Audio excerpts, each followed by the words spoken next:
Perhaps this has made you feel strange before. The doorbell rings, a visitor arrives unexpected, ready to converse, to share a moment, but inside, something tightens, a wave of discomfort washes over you. You want to say no, not out of hostility, but out of honest self-preservation. You don't dislike people, you're not upset with the world, yet the idea of company disrupts your sense of peace. You cherish the sacred sanctuary of your home, the meticulous rhythm of your routine, the energy you've carefully protected. If any of this resonates, breathe deep, for what we'll explore today is seldom spoken of, the profound unease that surfaces when someone crosses into your personal sanctuary. And mind you, this isn't a flaw, not at all. Carl Jung, the pioneer of analytical psychology, proposed that this response may indicate something sacred stirring within you. 6 core insights from Jungian thought suggest that your resistance to visitors may reflect not social deficiency, but spiritual integrity and perhaps even psychic growth. Stay until the end, because if you've ever felt guilty for choosing solitude over company, I hope by then you'll understand. This isn't about flaw, it's about formation. It's about honoring deep evolution, not extinguishing it. Now, before jumping into Jung's insights, click like, subscribe, and drop a comment. Do you, like me, feel internally rattled when someone arrives unannounced? I'd love to know how many of us share this silent understanding. Introversion is not shyness, it's energy. We live in a world that still misunderstands introversion. It's often mistaken for shyness, coldness, or social deficiency, as if the person who doesn't rush to answer the door is somehow broken, or worse, rude. But Carl Jung saw something entirely different. For him, introversion wasn't a personality quirk, it was a deep psychic orientation, not a choice, but a current, a directional flow of psychic energy, while the extrovert's energy moves outward, reaching into the world, drawing strength from conversation, interaction, and stimulation. The introvert's energy flows inward, spiraling gently toward the depths of their inner life. Their wellspring is silence, solitude, reflection, stillness. When someone knocks, when a visitor arrives unannounced, it's not merely a social moment, it's a rupture, a disruption in that delicate inward current. For an extrovert, a knock on the door can be a gift. For the introvert, it can feel like an intrusion, not of the body, but of the soul. Jung described this internal direction as a function of the libido, the psychic life force. He believed that each person is born with a tendency for that energy to either move outward or inward, and when you try to live against this flow, when you force yourself to be endlessly available, endlessly social, endlessly accommodating, it begins to drain you, not only mentally but spiritually. If you've ever felt exhausted after even a short visit, if you've ever needed hours, even days, to recover from a dinner or a spontaneous conversation, you are not weak, you are not antisocial, you are simply structured differently. You are attuned to a quieter rhythm, and that rhythm is sacred. Your home then becomes more than shelter, it becomes a sanctuary, a place where you can finally let go of the masks, the words, the tension in your chest, a place where the soul exhales. So when someone enters that space, no matter how kind or well-meaning, they bring energy with them, vibrations, movement, questions. Their presence demands attention. Even subtly, they pull you away from yourself and toward the surface, and that can be deeply destabilizing. What the world calls being unsocial, Jung might call a need to return to the self. What others see as withdrawal, he saw as a return to center. The truth is, introversion isn't about fear of people, it's about preservation of essence. It's about recognizing that your most authentic life happens not in noise, but in quiet, not in performance, but in presence, not in the crowd, but in the sacred solitude where the soul regathers its light. You do not need to explain this to anyone, you only need to understand it for yourself, and to protect the spaces that protect your energy, because for the introverted soul, every interaction costs something, and solitude, far from emptiness, is the place where the real self finally breathes. Your home is a psychic sanctuary, not just a living room. To the average person, a home is just a place for walls, a roof, furniture, maybe a favorite armchair. It's where you eat, sleep, keep your things, host the occasional guest. But for the inwardly attuned soul, for the introverted psyche Jung described so well, the home is something far more profound. It is not simply a structure, it is a sanctuary, a sacred psychic landscape. Within those Walls, your energy has space to unfurl, your mind begins to settle, your nervous system relaxes, the inner threads of your being so tightly wound by the chaos of the world begin to loosen and realign here. In the quiet hum of your own space, your self starts to reorganize. Carl Jung believed that the self, the totality of the psyche, conscious and unconscious, seeks balance, it longs for integration, and it can only do so in a space that feels safe. The home, then, is not just a setting for daily life, it is the inner temple where individuation, the soul's process of becoming whole, quietly takes root.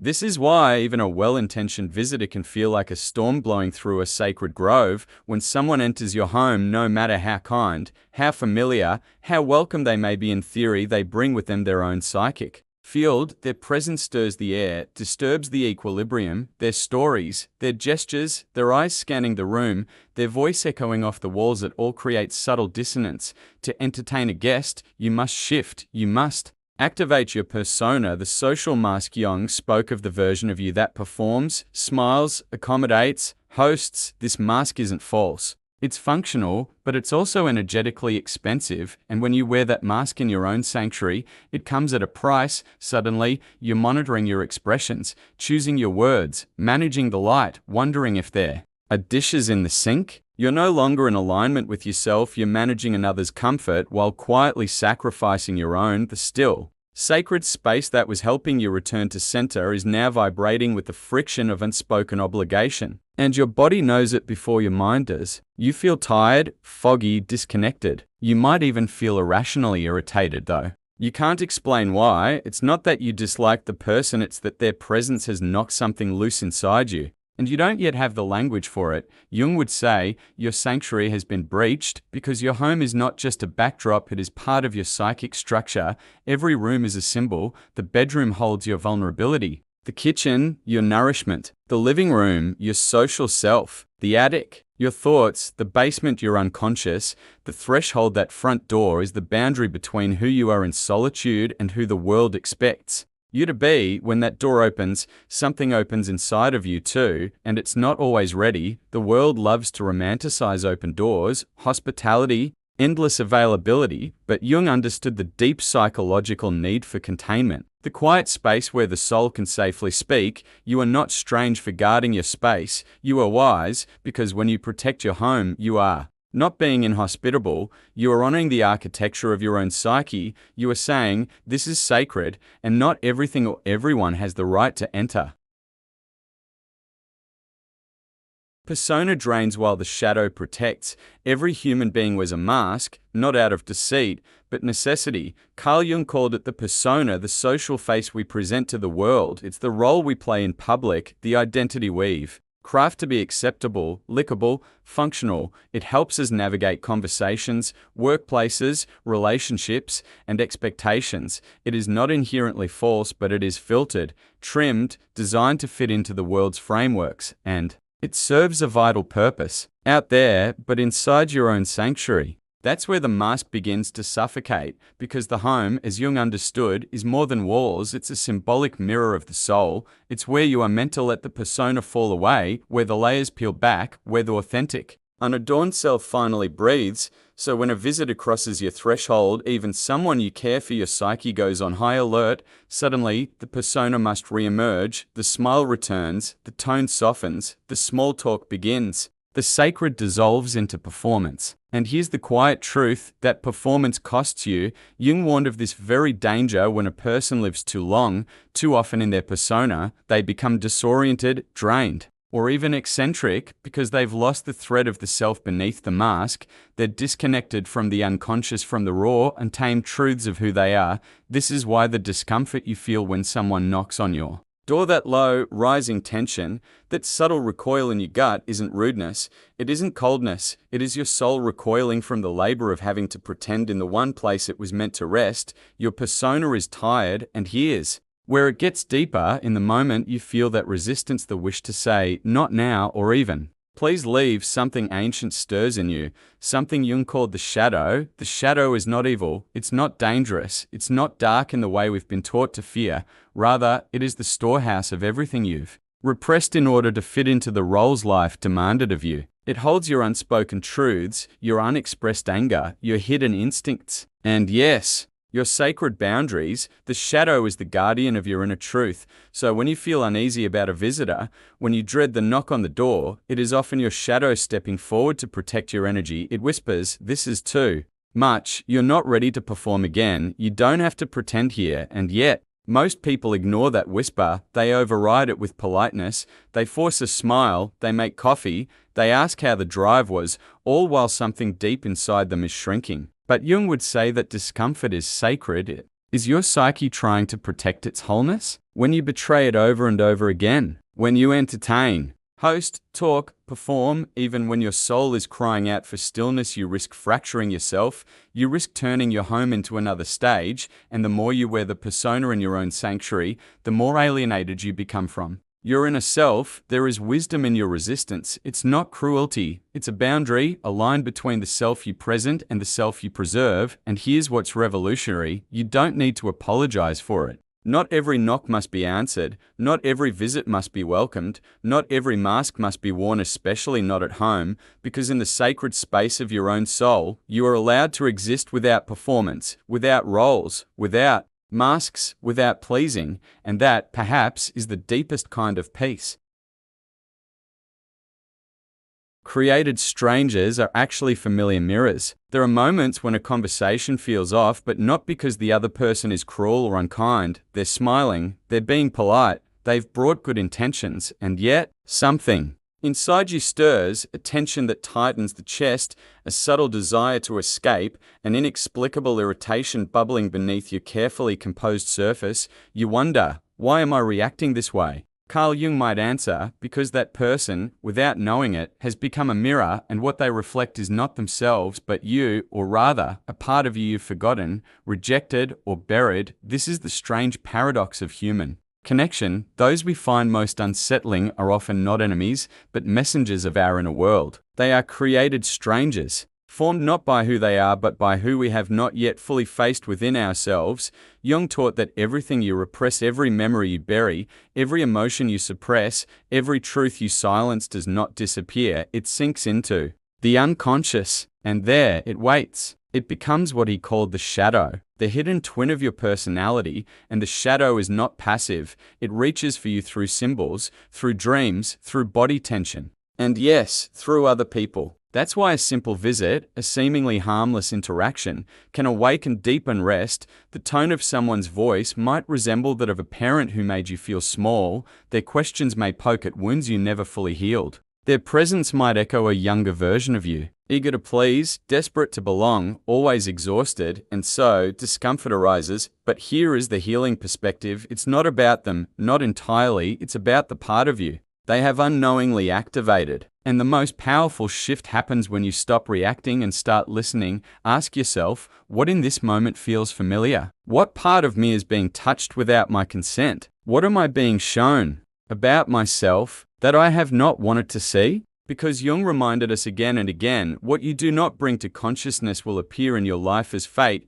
This means the world will keep sending you mirrors until you turn inward and integrate what you've tried to exile. It's not punishment, it's a path, a sacred invitation to wholeness. And here's the beautiful truth: once you begin to make peace with your own shadow, you'll notice that certain people no longer trigger you the way they used to. You'll feel less invaded, less exhausted. You'll stop needing to protect yourself from every encounter, because the most dangerous stranger, the one inside, is now becoming known. This is what Jung meant when he spoke of individuation, the lifelong process of becoming whole by uniting the conscious and the unconscious, the light and the dark, the persona and the shadow. So next time someone's presence unsettles you, pause, not to judge, not to escape, but to ask gently, what is this showing me about myself? You may discover that the discomfort you feel is not a sign of failure or coldness, but a quiet message from your soul asking to be seen, and the person who brought it. They are not your enemy, they are a mirror reflecting what you're finally ready to face. Solitude isn't isolation, it's individuation in process. In a culture that praises the loudest voices, the busiest schedules, and the most visible smiles, solitude is often misunderstood. People will ask, "Are you okay?" Why don't You come out more? Don't you get lonely? Because they've been taught that silence equals sadness, that being alone is being left behind, and that solitude is something to be cured, but Carl Jung saw something entirely different. To him, solitude is not absence, it is presence, not a void, but a sacred container, a space in which the process of individuation, the becoming of the true self unfolds. He understood that before we can truly belong to others, we must first belong to ourselves, and that doesn't happen in crowded rooms or at dinner tables filled with chatter. It happens in stillness, in quiet mornings, in evenings with no agenda, in moments when the only voice you hear is the one that whispers from within, because individuation is not a performance, it is a journey, a turning inward, a peeling back, a remembering. To individuate, as Jung taught, is to bring your fragmented pieces home, to integrate the persona and the shadow, the ego and the soul, to no longer betray yourself in the name of approval, to sit in the discomfort of your own truths, without reaching for distraction, and that sacred work. It requires solitude, it requires saying no not to people, but to the parts of yourself that are addicted to noise. It requires creating space not just physically, but psychically, so your real voice can rise to the surface, trembling, authentic, unpolished, and real. This is where the archetype of the hermit steps in. He walks with a lantern, not to light the path for others, but to illuminate the world within. He is not afraid of the dark, because he knows the darkness is where we meet our depth, the silence is where we meet our soul. To embody the hermit is not to run from life, it is to run toward it through the only door that leads to truth, your own. And sometimes that means closing the door to the outside world, not out of bitterness, not from fear, but from reverence, because your soul is doing holy work. You are not disappearing, you are distilling, you are not isolating, you are integrating. This is what so many get wrong. Solitude is not a problem to fix, it is a medicine, a teacher, a sacred rite of passage. And if your heart longs for time alone, if your body feels safest in quiet spaces, then trust that longing. It's not a weakness, it's not a flaw. It's your soul calling you home. You are not falling behind. You are catching up with yourself. You are becoming what you were always meant to be: whole, clear, quietly radiant. So next time the world rushes by and you find yourself in your own company, remember, you are not missing anything. You are meeting yourself, and that, as Jung would say, is the beginning of true transformation. The door is a portal between worlds. We don't often think of doors as sacred. They're seen as practical things, hinged barriers, security tools, ways to keep the cold out and the warmth in. But in Jungian psychology, nothing is ever merely functional. Everything is symbolic. Everything holds meaning, especially the thresholds we cross. Your front door, the one you walk through each day, is not just a piece of wood. It is the line between the outer world and the inner one. It is the guardian of your psychic landscape. When someone knocks, when they ring the bell, when you hear footsteps approaching, it's not just a visit, it's an encroachment, a presence asking to step through the veil from public into personal, from external chaos into internal quiet. Jung believed that the psyche communicates in symbols, images that speak to us in ways language cannot, and the door is one of those ancient symbols, a symbol of boundary, of choice, of entry, of exit, of transformation. What happens when you open it? You are not simply letting a person into your home,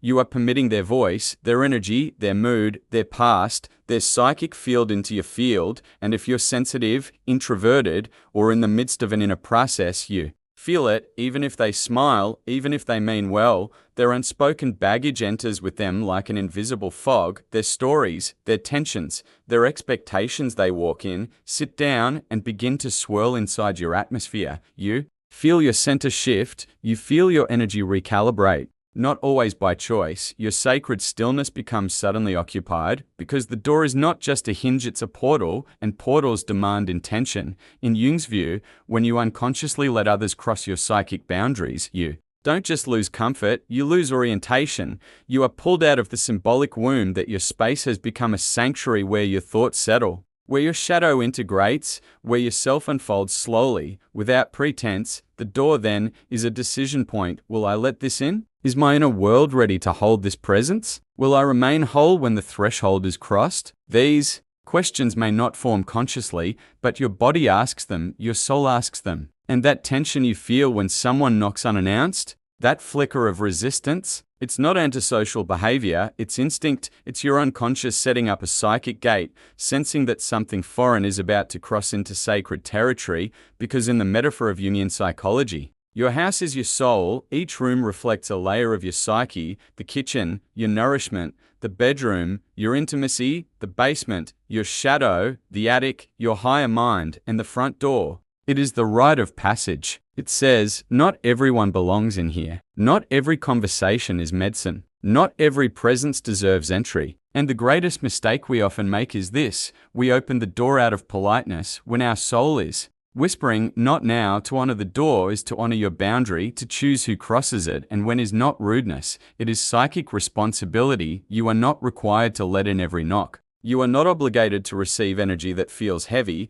and you don't have to smile while your sanctuary trembles. Remember this: your door is not just wood and metal, it is a threshold of power, a line that protects the ritual of your becoming, and it is sacred. To close it, to lock it, to stand behind it and breathe, that is not rejection, it is reverence.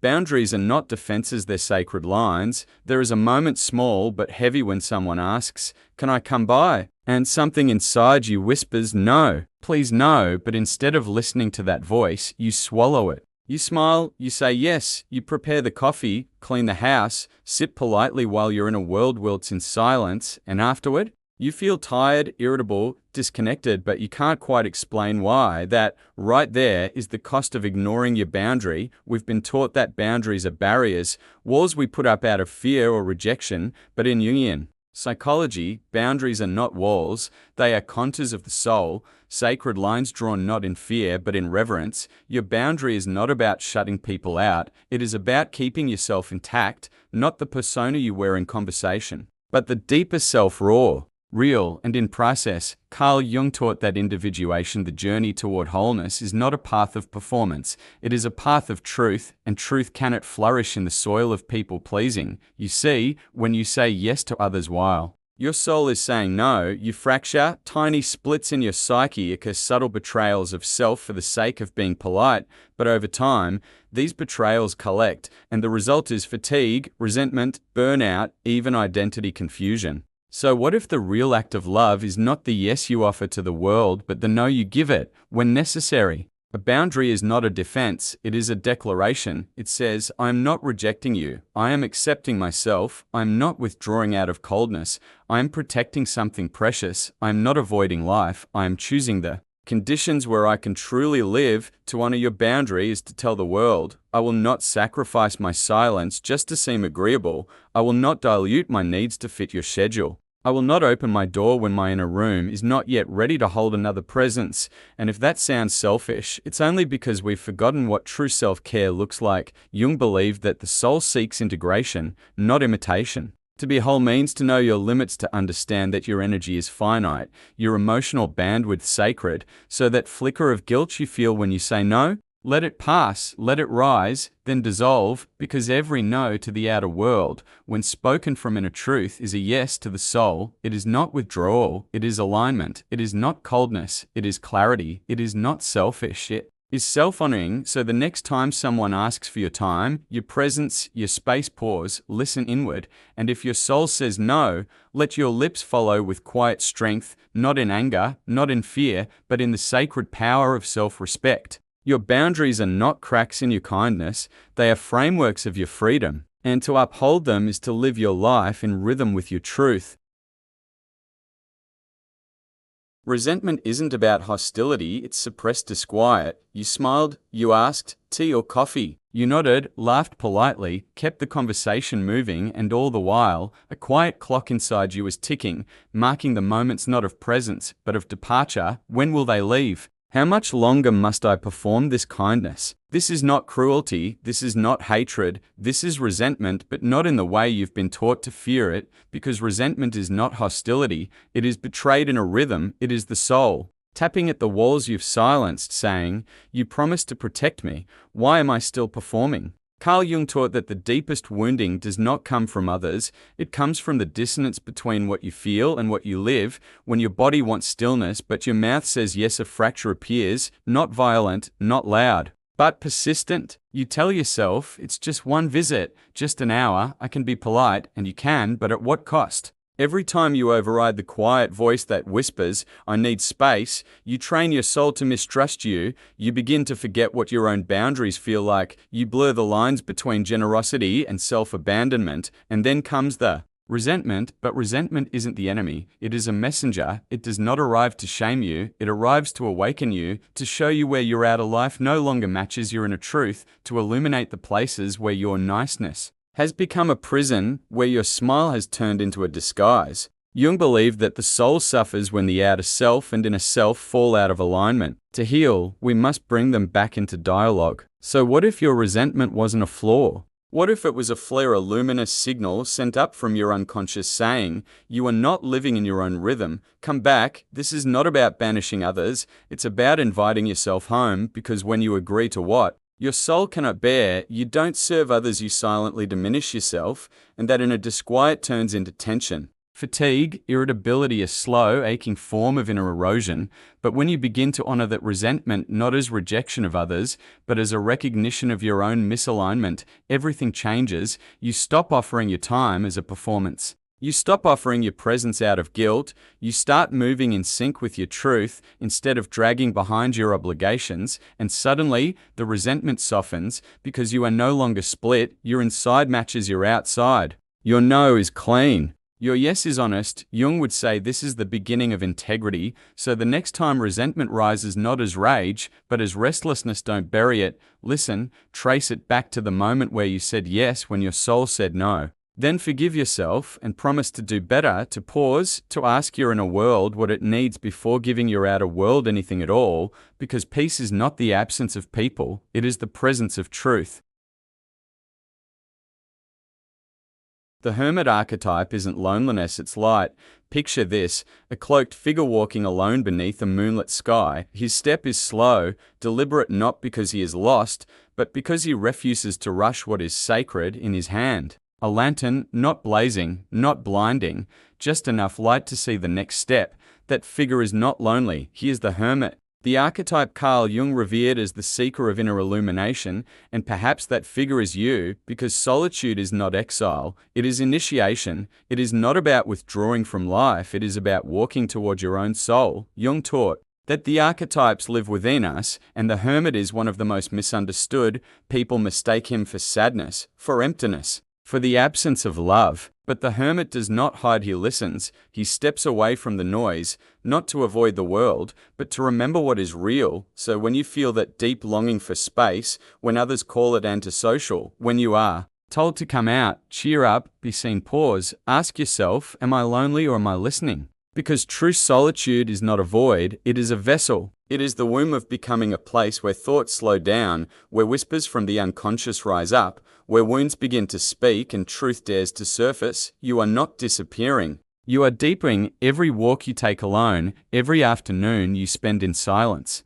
every hour you resist the pressure to just come out and be social, you are tending to the lantern, polishing it, reigniting its glow. Not everyone can walk this path. It's easier to stay in the crowd, to distract yourself with noise. But the hermit chooses the night trail because he trusts that light doesn't come from others, it comes from within, and Jung would say, this is not a weakness. This is a profound psychological strength. The courage to face your own depths, to explore what others fear, to confront, to choose growth over comfort. This is the soul's true work. So the next time you feel like saying no to the gathering, no to the buzzing phones, no to the invitation that feels like an intrusion, know this, you are not shrinking, you are refining, you are answering the call of the hermit within you, the guide who knows that sometimes the way forward is not louder but quieter, and every time you honor that voice, you step more fully into your wholeness, not lonely but lit from within.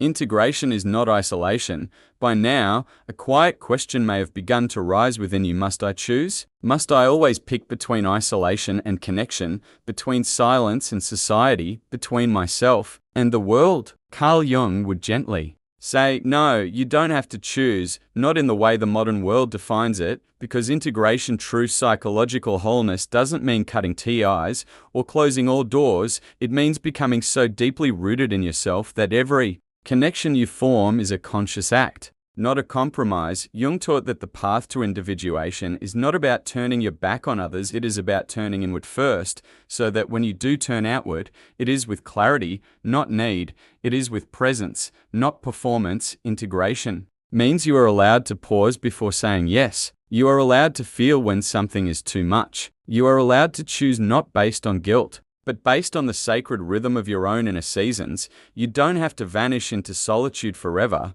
but you also don't need to rush back into noise just to prove you're normal. There is a third path, a wiser path, one that honors your thresholds, because you are not a wide open house where anyone may barge in uninvited. You are a temple with chosen hours, chosen guests, and chosen silence. The door does not always need to be shut, but it does need to be yours to open. That is what Jung called responsibility to the self, the sacred commitment to live in alignment with your own truth, rather than defaulting to expectation. So, no, integration is not about hiding. It is not about being alone forever. It is about no longer abandoning yourself just to stay connected to others. You can form deep, beautiful relationships, but not at the cost of your wholeness. You can host, laugh, love, and even share silence with another soul if your own soul is being heard first. In the end, Jung's message was never about isolation. It was about becoming whole enough to show up in the world without losing yourself in it. So keep your door, keep your silence, keep your sacred timing. And when you do choose to open, do it as a full being, not fractured, not depleted, but integrated, not either or, but soulfully both. Rituals that align psyche and body. You are not merely a mind navigating the world, you are a psyche embodied, and every time you suppress your need for stillness, for space, for sacred separation, your body quietly absorbs the burden. Carl Jung knew transformation is not just about insight, it is about integration into daily life, not lofty ideas, but grounded rituals, not constant self-analysis, but consistent, sacred habits that restore you from the inside out. To honor your sensitive rhythm, you must begin to create rituals, simple, intentional moments that remind both your body and your soul, I am allowed to be whole here. Start with time blocks, not just empty hours on a calendar, but chosen windows of solitude, free from voices, from obligations, from others' needs. These are not acts of selfishness, they are acts of energetic repair. Speak your needs not as apology, but as truth. A quiet statement like, I need an hour alone after work to reset, is not cruelty, it is clarity. It is teaching others how to love you in a way that actually lands. Carve out space in your home, a corner, a room, even just a chair where your nervous system can exhale. Make it your sanctuary. Bring a book that soothes you. Light a candle. Write down what your soul is whispering. Breathe into your own presence. This is not small, this is soul hygiene, because when you don't listen, your body will speak in fatigue, in restlessness, in irritation that has no name. But when you do listen, your energy returns, your clarity returns, your joy quietly awakens from where it was waiting all along. You are not shrinking when you do this. You are not withdrawing from the world. You are returning fully to yourself. Jung didn't want us to live from theory, he wanted us to live from alignment, and rituals are how theory becomes life, how insight becomes embodiment, how the soul finds a daily rhythm in the soft repetition of self-respect. So, don't underestimate the small choices, the closed door, the silent hour, the pause before answering a call. These are the gestures by which a fractured self becomes whole again. And the world, it can wait until you're ready, not as a sacrifice, but as a sovereign return from a center only you were born to protect. Courage, saying no gracefully. There is a quiet kind of bravery, not loud, not dramatic, but soul deep and steady. It is the courage to say no with a heart still open, with love still present, with peace still intact. We've been taught that refusal equals rejection, that setting limits is unkind, that saying no is the same as pushing others away. But Carl Jung showed us something different. He reminded us, individuation, the journey of becoming your true self, requires boundaries, because without boundaries, there is no self to return to. When you say yes out of guilt, out of obligation, out of fear of disappointing, you are abandoning the very center of you, not visibly, not loudly, but quietly. Like a house that's left its windows open in a storm, letting someone into your space, your physical home, your emotional field, your energetic circle is a sacred invitation, and invitations must be intentional, not reflexive. It takes inner maturity to pause, breathe, and ask, is this choice aligned with my truth, or am I performing a role to keep others comfortable? True courage is not about pleasing everyone, it is about listening to your soul, even when the world around you misreads your silence as distance. Even when your no is met with confusion or protest, because your soul knows what the world often forgets, that boundaries are not walls, they are gateways, and the most sacred gates open only when you are ready, not when others demand entrance. Jung believed that when we say no from the right place, not from fear, not from bitterness, but from deep alignment, we are not closing ourselves off, we are reclaiming the authorship of our life. Each graceful refusal is a thread woven into the tapestry of your selfhood. Each time you honor your limits, you teach your inner child, I am here, I am safe, I will not betray you again. So say no when your body tightens, say no when your spirit contracts, say no when your mind races to justify what your heart already knows, and do it with grace, not with aggression. Not with guilt, but with that quiet voice of inner truth that says, I choose presence over performance. I choose peace over pressure. I choose me not as a rejection of you, but as a devotion to the life I came here to live. This is not selfish, this is wisdom, and it is the soil from which your true self finally learns to bloom. Your silence is sacred. In a world that praises constant availability, that equates worth with responsiveness and kindness with self-erasure, your longing for silence may seem suspicious.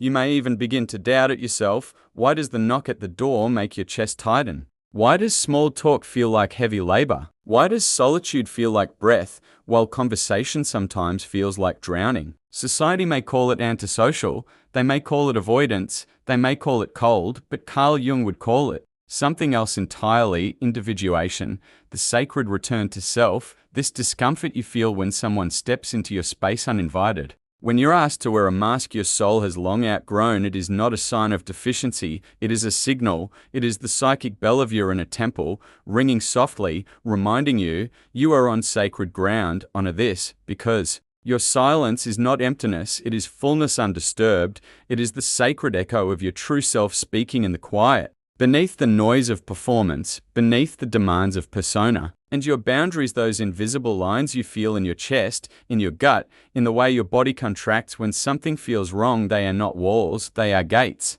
Not to keep the world out, but to protect the holy process within. You are not rude, you are not broken, you are not failing the world by needing to withdraw from it. You are evolving, you are remembering. You are weaving together the fragments of soul that were scattered in the name of being liked, being needed, being acceptable. You are not lonely, you are luminous, and the room you return to, the quiet, still place where no one else speaks. But you is not isolation, it is initiation, so respect the gates, protect the threshold, let your no be a gentle hymn to your own wholeness, and above all, trust that your silence, this vast, holy quiet you keep, is not a void. It is a vessel, a place where your spirit can finally stretch, unfold, breathe, and become. This is not withdrawal, this is the womb of your return, the space where soul reassembles, the quiet that births the voice you were always meant to speak with. So if you feel strange for needing space, if you question your desire to close the door, remember, you are not moving away from life, you are moving toward the most sacred life of all, your own.